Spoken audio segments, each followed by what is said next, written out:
ini Tante akan ajak anak-anak untuk membaca kebenaran firman Tuhan. Sebelum itu, jangan lupa kita siapkan Alkitabnya dan Book of Arrow-nya.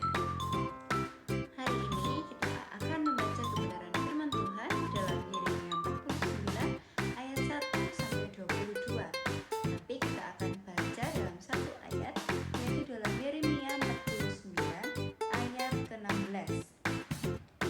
Sikapmu yang menggemetarkan orang memperdayakan engkau, dan keangkuhan hatimu, ya engkau yang tinggal di liang-liang batu, yang menduduki tempat tinggi bukit. Sekalipun engkau membuat sarangmu tinggi seperti burung raja wali, aku akan menurunkan engkau dari sana.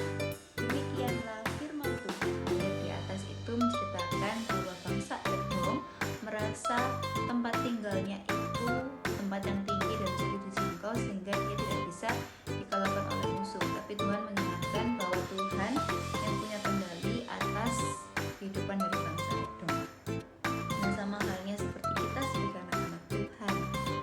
Yang pertama ini ya, jangan kita merasa diri paling hebat. Nah, kalau kita pintar, kita punya banyak teman, atau kita punya kemampuan bakat yang baik, bakat yang banyak, kita itu tidak boleh mengejek atau merendahkan orang lain. Nah, yang kedua adalah kesombongan. Itu bisa membuat kita lupa pada Tuhan atau membuat kita jauh dari Tuhan.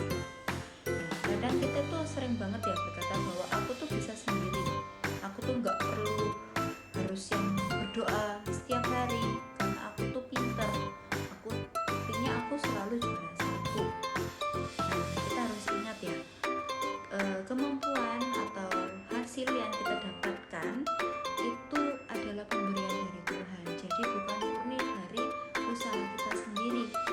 Kadang kita merasa kalau aku belajar 24 jam per 7 full, tapi aku nggak pernah berdoa, aku pasti pintar karena aku sudah belajar. Tidak selalu seperti itu anak-anak. Tuhan itu juga ingin kita itu selalu ingat kepada Tuhan, kita berdoa kepada Tuhan, kita memohon kepada Tuhan. Yang ketiga adalah kita harus belajar rendah hati. Nah, anak yang rendah hati itu tentunya dia itu mau membantu temannya, mau meminta maaf terlebih dahulu, terus mau mendengarkan nasihat baik dari orang tua, dari guru di sekolah ataupun guru yang ada di sekolah minggu. Dan juga dia tidak suka sombong. Nah, anak-anak ingat ya, setiap pemberian yang Tuhan kasih itu adalah dari Tuhan, bukan murni dari kita sendiri. Jadi apa sih yang Tuhan ingini dari kita? Yaitu Tuhan itu tidak ingin kita menjadi anak-anak yang sombong, melainkan Tuhan ingin kita menjadi anak yang rendah hati,